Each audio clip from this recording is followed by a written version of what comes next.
Yankees dealing with some major injuries right off the bat. In the last few days, we've heard about Carlos Rodon and Harrison Bader. And not the best news out of there. Rodon doesn't seem to be as serious as we thought it was.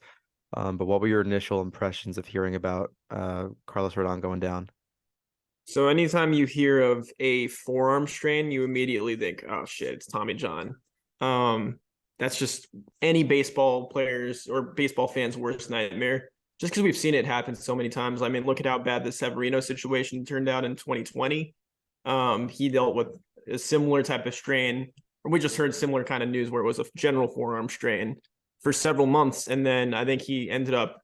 The announcement of his surgery came in February or January of 2020. So it was like right before the season started. So we were like, why wasn't this taken care of several months ago when he was still in season, already hit the IL? So, like, what's the deal?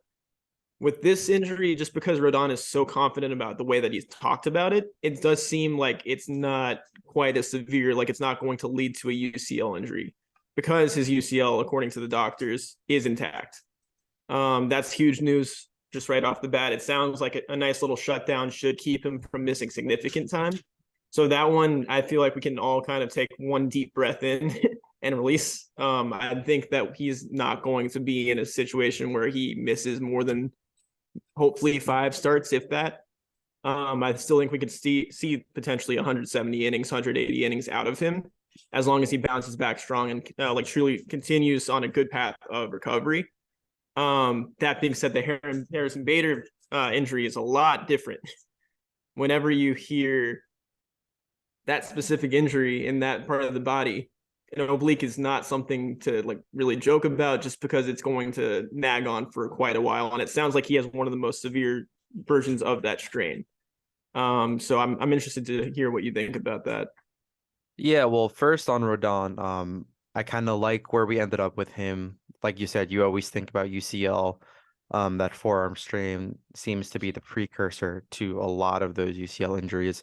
Rodon was played pretty blunt. And so if Yankees management and the doctors with being like, hey, like if this were a September, October injury, he would still be pitching. Maybe you'd be going 5, 6 instead of 7, 8, like we want to see with Rodon down the stretch.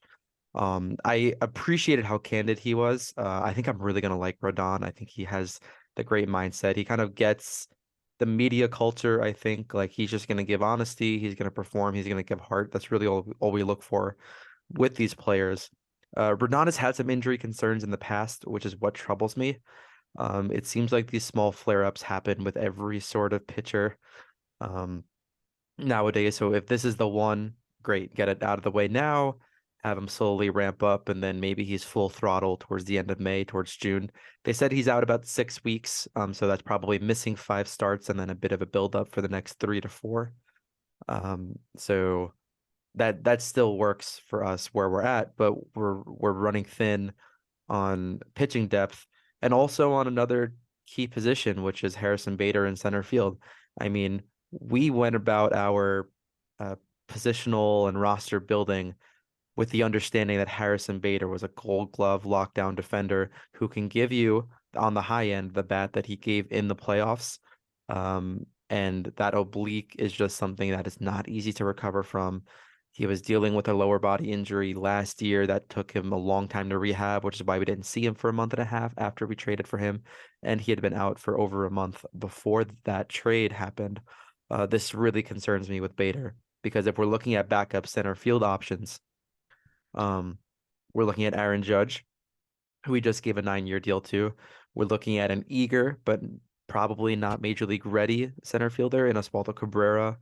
And then it's Aaron Hicks, it's Rafael Ortega, these guys who are at this point, you know, frankly, fringe MLB players despite their performances.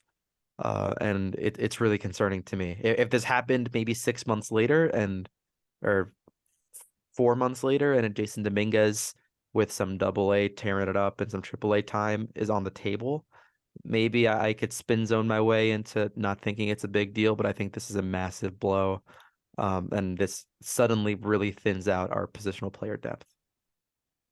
Yeah, no, I mean, you said it perfectly. And I mean, I guess one silver lining is if maybe we do see a resurgence of an Estevan Florial, like this might be his chance to finally break through. This might be the one opportunity where there is a position for him because there was it didn't even look like there was any kind of chance that he was going to get left field start. But now that we are that thin in two positions in the outfield, not just one, I think there's a good opportunity for him to get that fourth outfielder. But I still believe that he's like they haven't instilled any kind of faith in him so far throughout his tenure as a Yankee.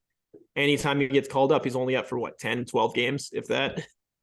So something significant needs to change in order for my mind to be changed about that. However, like, I mean, it's just very disappointing to see where we're at in terms of Harrison Bader. This is a big season for him as well as an individual player. I think every Yankees fan wants him here, but is it worth signing him long term? Now we have to ask that question if he's going to continue to have these little soft tissue injuries or significant soft tissue injuries.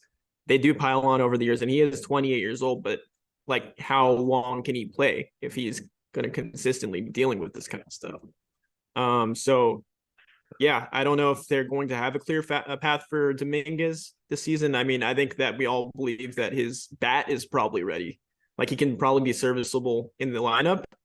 However, I don't know how many games that you've been able to watch this spring training, but his routes have looked very questionable in center field. There was one ball that it was like earlier last week that it was a routine fly ball, runner on third base tagging up, and he just kind of drifted to the ball and was like still going backwards when he caught it, so he wasn't able to actually get his forward momentum going at like through the throw. It's just like little things like that. I don't see him improving within 2 weeks of spring training. So there's going to have to be a significant change there in his performance, which is just going to take time. Yeah, I think that the Bader injury is significant enough that you don't extend him. Maybe you sign him as a free agent, but I think given the options coming up, you see what you have in them. Dominguez is definitely not a natural fit for fielding in center field. Like you said, I've seen a few balls, especially one of his first appearances. Um, it was slightly, I think it was the day that he actually put them ahead in the ninth inning with the 3-run homer.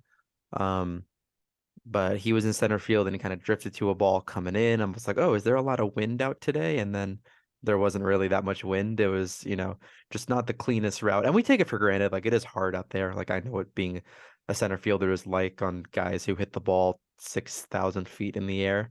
And sunny as hell too. Yeah. But all of that is to say, not that he can't be a center fielder, but that, defensively, he's probably not ready for fitting in that slot right now. So do you compromise his all-world potential bat development for a below average center field defensively when you have Aaron Judge, who's gone out there and done it, when you have athletically capable guys like Oswaldo Cabrera, who is unideal?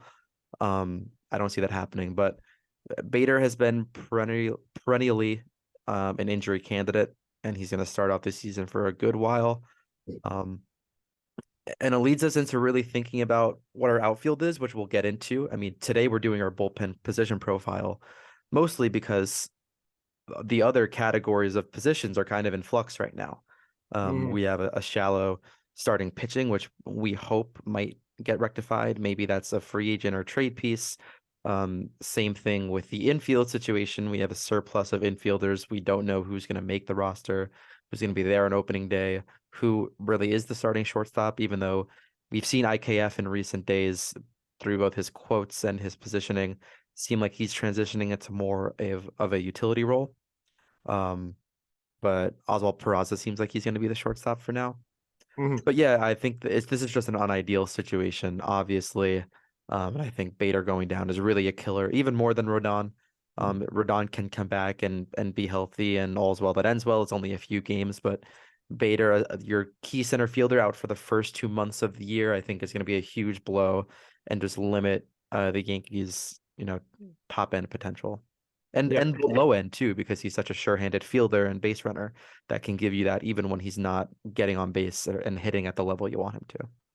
The thing with Judge is that he is an excellent defender. Obviously, right field is his true position, but he could easily man center field. He did it last season, didn't give up a single error.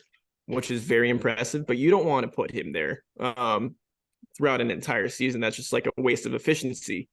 This is a dude that, like you said, he signed a 9-year deal. You want to make sure that he's there for longevity purposes nowadays, and still providing you with the ability to compete for a championship. The best way to do that is find someone who can, I guess, be a stopgap in center field. Unfortunately, at the moment, it might open up an opportunity to trade for Brian Reynolds come the deadline if this injury with Bader continues to linger. We'll see if the Pirates budge on their current stance on what they want out of him. I think that is going to change eventually. The more time goes on, the less value he's going to have to them as leverage. So hopefully that does change, but I don't know. We'll see. Yeah, I think that they're going to look at Rafael Ortega probably as that guy that's a non-roster invitee. Or is he on the 40 man right now? He is. I see Calhoun is non-roster invite. Andre Chaparro is non-roster invite. Getting to outfielders. I think they're both on minor league deals. Rafael Ortega is non-roster invite. Yeah, minor league so deal. I think that he's most likely. John Boy talked about this earlier today as well.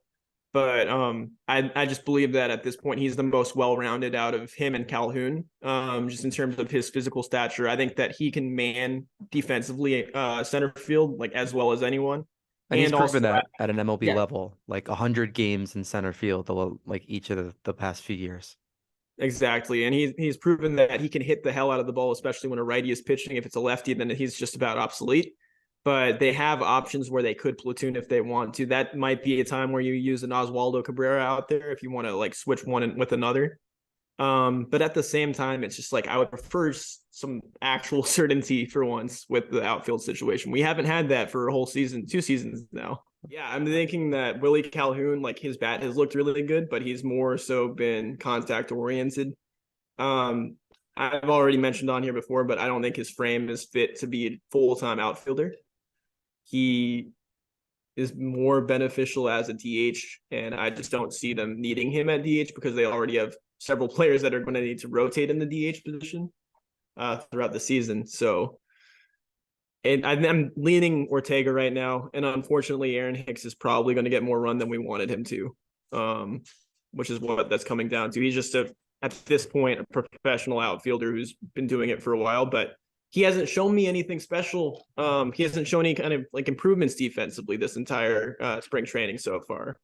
I don't know if you saw the clip of him with the ball down the line in left field, but he just let one go right over his head and kind of played it off of a bounce, but it bounced into the stands. So I don't know. There's a lot of similar frustration that carried over from last season that hasn't been remedied at all. So there's just a lot to be desired at this point with that position. Yeah, I'm kind of done with Hicks, but the reality of it is that he has a roster spot and he is close to getting his 10-5 rights. So I don't see the Yankees parting way with him before that part of the season. That would come before the trade deadline. So that's whatever. How I can spin myself into Rafael Ortega being the center fielder is that he plays against righties, and then when we have lefties, that's when Giancarlo Stanton plays in the outfield. And then you go Judge in center, Stanton in right, and that's any combination of Hicks or Oswaldo Cabrera in left for now. I don't love it. I don't hate it though.